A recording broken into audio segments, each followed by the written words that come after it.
পরীক্ষার হলে আপনার মাথার থেকে মূল্য হচ্ছে আপনার খাতা।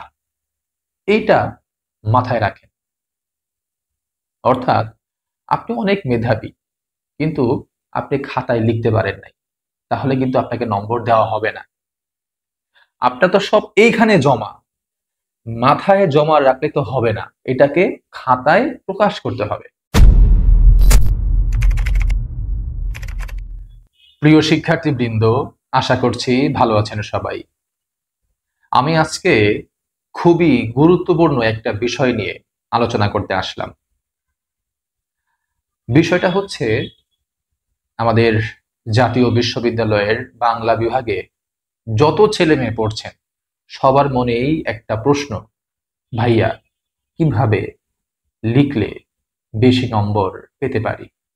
এই প্রশ্নের উত্তর নিয়ে আজকে আলোচনা করব। প্রথমে একটা জিনিস বলে নিই, জাতীয় বিশ্ববিদ্যালয়ের সাথে আপনার কোনো শত্রুতা নাই। আপনারা যে অনেকে বলেন যে ইচ্ছে করে ফেল করে দিয়েছে বা নম্বর কম দিয়েছে, কেন ভাই নম্বর কম দিবে কেন? সম্প্রতি চতুর্থ বর্ষের ফলাফল প্রকাশিত হয়েছে, আপনারা দেখেছেন। আপনারা একটা জিনিস দেখেছেন যে কত পার্সেন্ট ফেল, অনেক ফেল করা হয়েছে, কিন্তু এটা দেখেন নাই যারা পাশ করেছে তারা কত ভালোভাবে পাশ করেছে। এটা একটা বোঝার বিষয়।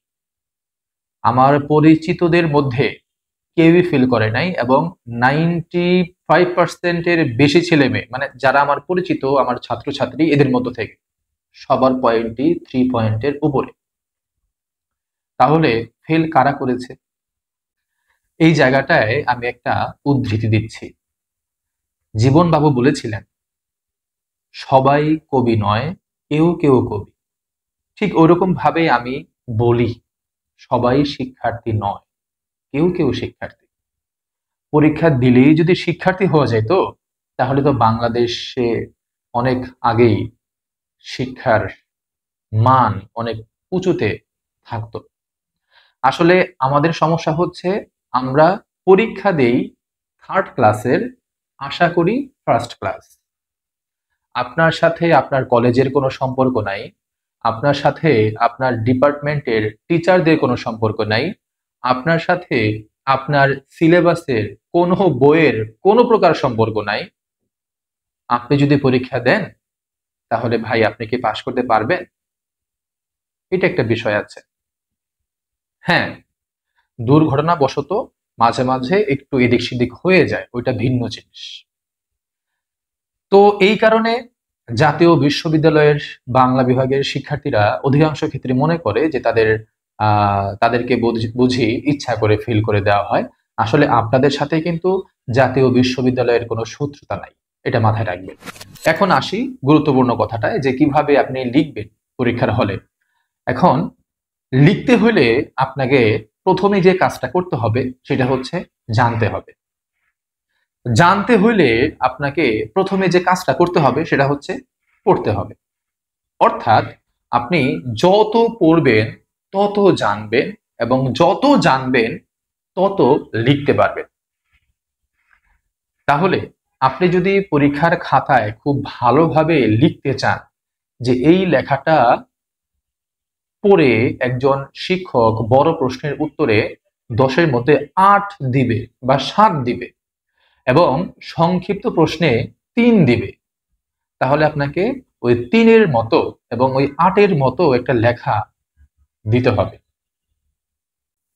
আপনি যদি মনে করেন ধুর লিখে দেই, লিখে দেওয়াটাই তো মুখ্য, খাতায় লেখা থাকলেই হইল। আমাদের আগের হাই স্কুলগুলোতে আমাদের টিচাররা মাঝে মাঝে বোঝাইতেন, সবাই না অধিকাংশই, যে তোরা পারস বা না পারস লেখা আসবি, সাদা খাতায় কিন্তু নম্বর দেয় না, লেখা আসবি।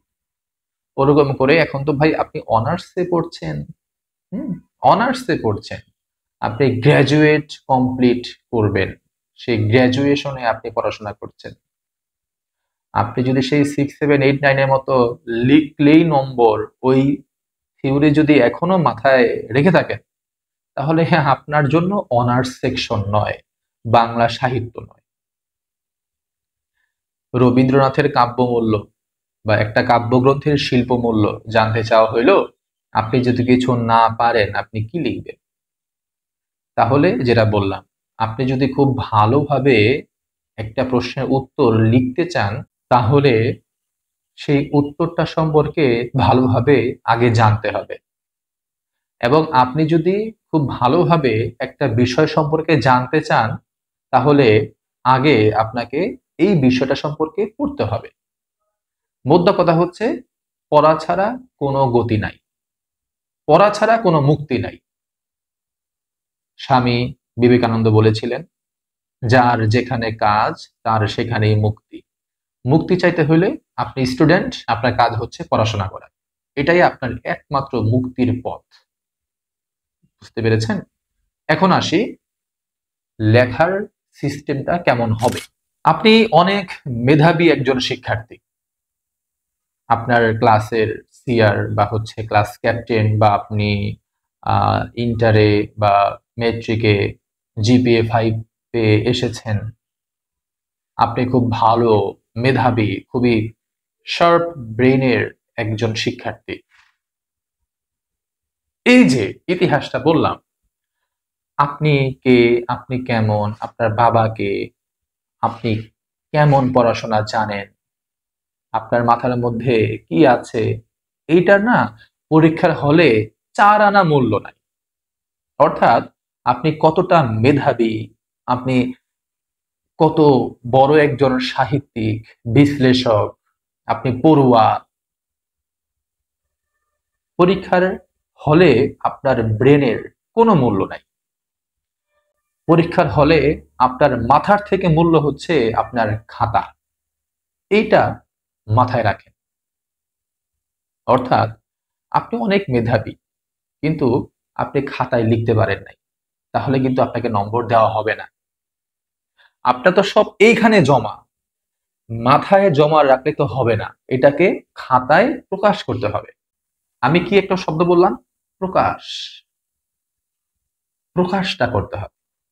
ভালো নম্বর পাইতে হলে ভালোভাবে প্রকাশ করার সিস্টেমটা সম্পর্কে জানতে হবে, ভালোভাবে প্রকাশ করার সক্ষমতা রাখতে হবে। একজন শিক্ষক একই বিষয়ে 30 মিনিট লেকচার দিচ্ছেন, এখানে 5 জন শিক্ষার্থী আছেন। 30 মিনিট পর 5 জনকে যদি লিখতে বলা হয়, একই বিষয় কিন্তু একই টিচার লেকচার দিয়েছেন, একই সাথে বসেছিলেন এই 5 জন শিক্ষার্থী। আপনার কি ধারণা এই 5 জন শিক্ষার্থী কি একই রকম ভাবে অ্যান্সারটা করবে? এর উত্তর হচ্ছে না। কেন না? কারণ আমরা সবাই উত্তর করি আমাদের পারসেপশন থেকে, আর আমাদের পারসেপশন তৈরি হয় পড়ার মাধ্যমে, জ্ঞান চর্চার মাধ্যমে, আমাদের অভিজ্ঞতার আলোকে। আমাদের অভিজ্ঞতার আলোকে আমাদের বিশ্লেষণ ক্ষমতা সৃষ্টি হয়, এর ফলে আমরা একটা বিষয় বিশ্লেষণ করতে পারি। তাহলে প্রথম কথা হচ্ছে আপনি পড়বেন, দ্বিতীয় কথা হচ্ছে আপনি জানবেন, তৃতীয় কথা হচ্ছে আপনি উপলব্ধি করবেন, চতুর্থ কথা হচ্ছে এর পরে আপনি লিখতে পারবেন। তাহলে খাতায় লেখার একটা সিস্টেম আছে, যেটা বললাম, আপনার মাথার থেকে খাতার মূল্যটা বেশি। এই জন্য আপনি যা জানেন মাথায় রেখে দিলে চলবে না, আপনাকে খাতায় প্রকাশ করতে হবে। খাতায় প্রকাশ করলেই সেটা আপনাকে নম্বর এনে দেবে। আর পরীক্ষা হচ্ছে এমন একটা মাধ্যম যেখানে নিজের সম্পর্কে জানা যায়। একটা বিষয় না বললেই নয়, আমি পরীক্ষার হলে খুবই এনজয় করি, মানে পরীক্ষা আসলে আমি খুবই খুশি হইতাম যখন আমি পড়াশোনা করতাম। এই জন্য খুশি হই যে পরীক্ষা হচ্ছে আমার নিজেকে জানার একটা মাধ্যম, যে আমি কে, আমি কি, আমি কেমন, এইটা আমি জানতে পারবো পরীক্ষার মাধ্যমে। তো নিজেকে যাচাই করার একটা খুবই সুন্দর মাধ্যম হচ্ছে পরীক্ষার হল, পরীক্ষার খাতা। এই জন্য খুবই খুশি মনে আপনারা পরীক্ষা দিবেন। প্রথম কথা হচ্ছে খাতাটাকে বেশি মূল্য দিতে হবে। এবং আমাদের বাংলা সাহিত্যে বলি বা আমাদের গ্রাম বাংলায় বলি, একটা প্রবাদ আছে যে আগে হচ্ছে দর্শনদারি, পরে হচ্ছে গুণ বিচারী। হ্যাঁ, তো এই দর্শনদারির কথাটা যদিও মানে সকল ক্ষেত্রেই কিন্তু প্রযোজ্য, আপনি বিশ্বাস করেন বা না করেন। দেখতে সুন্দর লাগে, মানুষ আগে দেখে, মানুষ আগে দেখে। চোখ তো আমাদের খুবই বাইরে, মস্তিষ্ক তো ভেতরে। তো আমরা চোখ দিয়ে দেখেই তো মস্তিষ্ককে সিগন্যাল দিই। তো জাজমেন্টটা আমরা প্রথমে করি হচ্ছে দেখে। এই জন্য প্রত্যেকটা পরীক্ষার খাতা খুবই সুন্দর রাখার চেষ্টা করবে। শুধু লিখলেই কিন্তু হবে না, কিছু কৌশল আছে কিভাবে লিখবে। একটা প্রশ্ন আপনি উত্তর লিখছেন, এই উত্তরটা কি আপনি একা লিখছেন? আপনি একা লিখছেন না, লক্ষ লক্ষ শিক্ষার্থী এই একই উত্তরটা লিখছে। আপনি গাইড করেছেন ধরেন দিগদর্শন বা হচ্ছে এই যে লেকচার অথবা আরো যে গাইডগুলো আছে আপনি পড়েছেন। হ্যাঁ, এখন যত শিক্ষার্থী পরীক্ষা দিচ্ছে সবাই তো গাইড পড়েছে। এখন ধরেন 4 লাখ যদি পরীক্ষা দেয়, 4 লাখ শিক্ষার্থী একই উত্তর লিখছে একইভাবে গাইড পড়ে মুখস্থ করে, নম্বর কি একই পাবে? একই কি লেখে কেউ? নম্বর কে বেশি পাবে?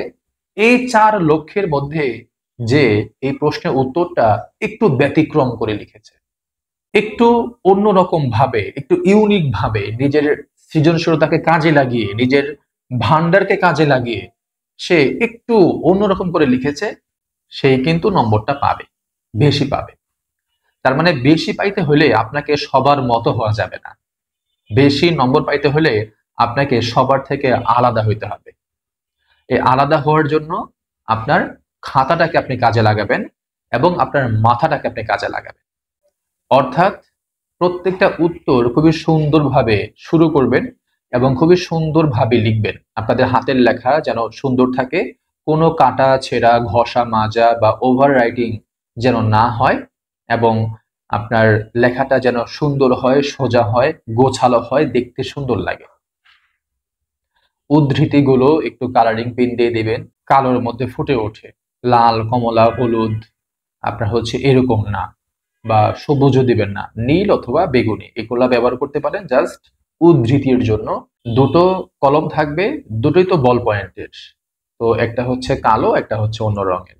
এই দুটো কলমে তো আপনি আপনার হেডটা খুলে রাখবেন, মানে ওই যে খাপটা খুলে রাখবেন, জাস্ট শুধু যখন উদ্ধৃতি দিবেন উদ্ধৃতি কমা দিয়ে আপনি কালারিং পেনটা ব্যবহার করার চেষ্টা করবেন। এবং কবিতার ক্ষেত্রে বা যে কোনো ক্ষেত্রেই আপনি বেশি বেশি উদ্ধৃতি দিবেন, মিনিমাম একটা পৃষ্ঠায় একটা উদ্ধৃতি যেন আসে, সেই উদ্ধৃতিটা কালারিং পেন দিয়ে দিবেন, তাহলে জিনিসটা দেখতে সুন্দর লাগে, কোনো কাটাছেঁড়া হওয়া যাবে না। আরেকটা বিষয় হচ্ছে অনেক টিচাররা বোধহয় আপনাদেরকে বলে দেয় যে খাতা মার্জিন করতে হবে না, জাস্ট ভাঁজ করলেই হবে, মার্জিনের সময় নেই, তুমি লেখো। তো যদি আমার পরামর্শ শোনেন তাহলে আমি বলবো না, এমনটা করা যাবে না, আপনাকে মার্জিন করতে হবে। খাতাটা পাওয়ার পরপরই প্রত্যেকটা পৃষ্ঠা সুন্দর করে পেন্সিল দিয়ে, কলম দিয়ে না, পেন্সিল দিয়ে স্কেল বসিয়ে সুন্দর করে খাতার বাম পাশে এবং উপরে মার্জিন করবেন। মার্জিনের ভেতরের অংশে আপনি লিখবেন, মার্জিনের বাইরের যে অংশ আছে এই অংশে একটা কলমের ফোঁটাও দেওয়া যাবে না। মার্জিনের বাইরের জায়গাটা আপনার নয়, ওটা টিচারের জায়গা, ওখানে টিচাররা লিখবেন। আপনার লেখার এখতিয়ার একমাত্র মার্জিনের ভেতরে। তাহলে প্রথম কথা হচ্ছে খাতাটা মার্জিন করতে হবে পেন্সিল দিয়ে। দ্বিতীয় কথা হচ্ছে প্রত্যেকটা প্রশ্নের উত্তর খুবই সুন্দরভাবে গুছিয়ে লিখবেন এবং অন্যরকম ভাবে শুরু করার চেষ্টা করবেন। একটা ট্রিক্স বলি, সেটা হচ্ছে প্রত্যেকটা প্রশ্নের প্রথম 5-6টা লাইন বা প্রথম আধা পৃষ্ঠা এত সুন্দর করে লিখবেন যেন টিচাররা এইটুকু পড়েই বুঝে নেয় যে আপনি ভিতরে কি লিখেছেন বা আপনি কি চিজ। কারণটা, একজন টিচারের পুরো লেখাপড়ার সময় অনেক ক্ষেত্রেই থাকে না, তো তিনি প্রথমে আপনি কিভাবে উত্তরটা শুরু করেছেন এইটা দেখেই তিনি একটা ধারণা নিয়ে নেন আপনার সম্পর্কে। তাই আমাদের শুরুটা করতে হবে অসাধারণভাবে। ওকে, দ্বিতীয়ত একটা প্রশ্ন আপনাদের আছে, সেটা হচ্ছে আপনারা কোনটা আগে লিখবেন, ক বিভাগ, খ বিভাগ নাকি গ বিভাগ? এই প্রশ্নের উত্তরটা আসলে এই আগামী 2 বছর পর থেকে আর হবে না, কারণ এখন জাতীয় বিশ্ববিদ্যালয় যে প্রশ্নের প্যাটার্ন তৈরি করেছে শুধু গ, অর্থাৎ ধর তক্তা মার পেরে, ওই ক আর খর কোনো ঝামেলা নাই। এই 2 বছর যারা আছেন তাদের জন্য বলছি, আপনার নম্বর যেখানে বেশি ওইটাকে আপনি আগে ফোকাস দিবেন। 50 নম্বর আছে বড় প্রশ্নে, 50 নম্বরটাকে আগে ফোকাস দিবেন। কারণ আপনাদের তো 80 নম্বর পরীক্ষা হয়, 10, 20, 50। তো ওই 50 নম্বরের অ্যান্সার যদি আপনি সঠিকভাবে করতে পারেন তাহলে আপনার এই 10, 20 খুব একটা প্রয়োজন হবে না। আপনার নম্বরের যেখানে বেশি এবং যেটা অনেক বড় ওইটার দিকে টার্গেট প্রথমে রাখা উচিত। তো যারা যারা এখন পর্যন্ত ক, খ বিভাগ শেষ করে গতে আসছেন, যদি এইভাবে লিখে থাকেন, যদি নম্বর ভালো আসে তাহলে আপনি এই প্যাটার্নটাই ধরে রাখেন। আর যদি নম্বর কম আসে তাহলে আপনি আগে ক বিভাগটা লেখেন, অর্থাৎ 50 নম্বর যেখানে আছে ওইটা আগে শেষ করেন। প্রত্যেকটা গ বিভাগের প্রশ্নের উত্তর লেখার জন্য 30 মিনিট করে সময় বরাদ্দ রাখেন। এই 30 মিনিটের মধ্যে যেভাবেই হোক, দুনিয়া যদি উল্টেও যায়, আপনাকে এই উত্তরটা শেষ করতে হবে। ঠিক আছে? এরপরে শেষ করার পরে, অর্থাৎ গ বিভাগ শেষ করার পরে আপনি খ বিভাগে ফোকাস দেন 20 নম্বরে। এরপরে যে 10 নম্বর আছে ক বিভাগের, এই 10 নম্বর আপনি পারবেন, আপনার 5 মিনিটও সময় লাগবে না এই 10 নম্বর উঠাইতে। ঠিক আছে? তো আগে যদি আপনি দেখেন আপনার 10 নম্বর যেটা আসছে ক বিভাগে 10-এ 10টাই কমন, তাহলে আপনি আগে গ নাম্বার না দিয়ে আগে ক বিভাগের 10টা উত্তর দিতে পারেন। যদি দেখেন যে 10টার মধ্যে মানে দিতে হবে তো 10টা, কিন্তু কমন পড়ে নাই, 5-6টা কমন পড়েছে, তাহলে আপনি আর অ্যান্সার করেন না, আপনি গ বিভাগ দিয়ে শুরু করেন। আবারও বলছি, যদি প্রশ্ন পাওয়ার পর আপনি দেখেন ক বিভাগের 10টার মধ্যে 10টাই আপনার কমন পড়েছে, তাহলেই শুধু ক বিভাগটা আগে লিখবেন। আর যদি দেখেন যে না 10টা না 8টা বা 7টা কমন পড়েছে, তাহলে আপনার এটা দেওয়া দরকার নাই, আপনি গ বিভাগের উত্তর দিয়ে শুরু করেন। গড় শেষে খ লিখবেন, এরপরে ক লিখবেন। যদি বলেন যে ভাই কেন, তাহলে আমি বলবো এত কিছু বলতে পারবো না, ভেতরের জিনিস, আপনি শুধু যেটা বললাম এটা করেন। আমি অনেক কথা বলেছি অগোছালো ভাবে, আপনারা একটু গুছিয়ে নেন। প্রথমত ভালো করে পড়বেন, দ্বিতীয়ত ভালো করে বোঝার চেষ্টা করবেন, তৃতীয়ত আপনি খাতার মধ্যে ভালো করে উপস্থাপন করবেন, কারণ আপনার মাথার থেকে খাতার মূল্যটা বেশি। এই জন্য যার খাতা যত ভালো তার নম্বর তত ভালো।